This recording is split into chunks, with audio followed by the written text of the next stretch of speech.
there, night out. You better get yourself an attorney. If you're arrested. There's not an if. I will be arrested.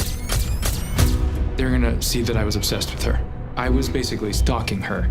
You know the night she was killed, he texted her 30 times. 30 times. This is the darkest hour of my life. But you and I will fight to save our family. Jamaal Finkley, BlackTree TV. Hi, Jamaal. Hi, Nana. How you doing? I'm great. How are you? I'm all right. I got a very serious question to start off with. Oh, boy. You ready? Uh-huh. I know that you're Ghanaian American. Yes. So Jollof rice. Who makes the No brainer. No brainer. Uncontested. Ghana Joloff. I really love doing this role. I mean, I've loved seeing your career just grow and blow up. But I know that you recently, I guess about a year or so ago, made your Broadway debut. And I wonder, like, how did that experience affect you as a thespian? Like, what do you think you took away from that you may not have had before you did that? Totally. I love working with Jocelyn Bio, who wrote the play that I did, Jaja's African Hair Braiding, which is nominated for 5 Tony Awards next Sunday. So we'll be keeping our fingers crossed.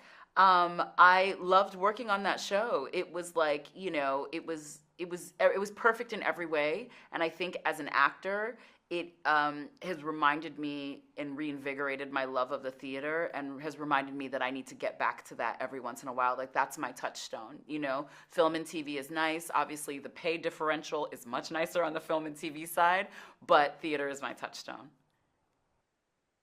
I've been stalking your social media, and I see that you put in your bio that you are a Neiman Marxist. Can you explain to those people that may not, because I had to look it up myself.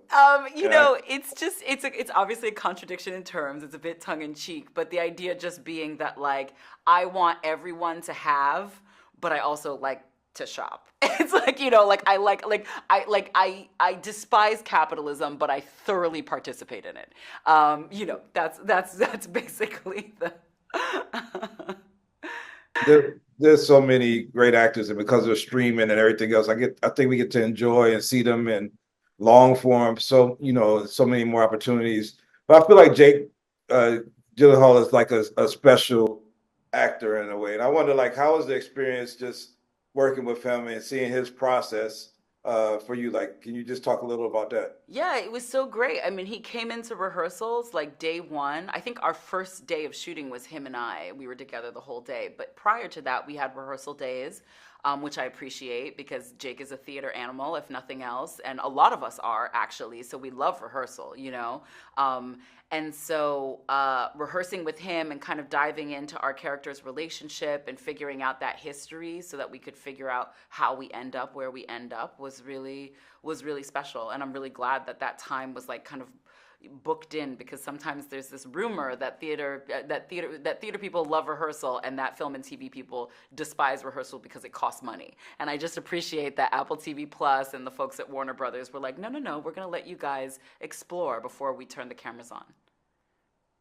The last question, just to see like so many, I know we got African Americans, but people like from Ruth Negga to you getting like all this shine. Like, how does it feel just to be a part of the diaspora and see like all these great actors from all over the world start to be able to like put their stamp on what used to be a monolithic kind of Hollywood? Totally, yeah. There's Ruth Negga, obviously Oti Fagbenle, who's Nigerian, me, Ghanaian.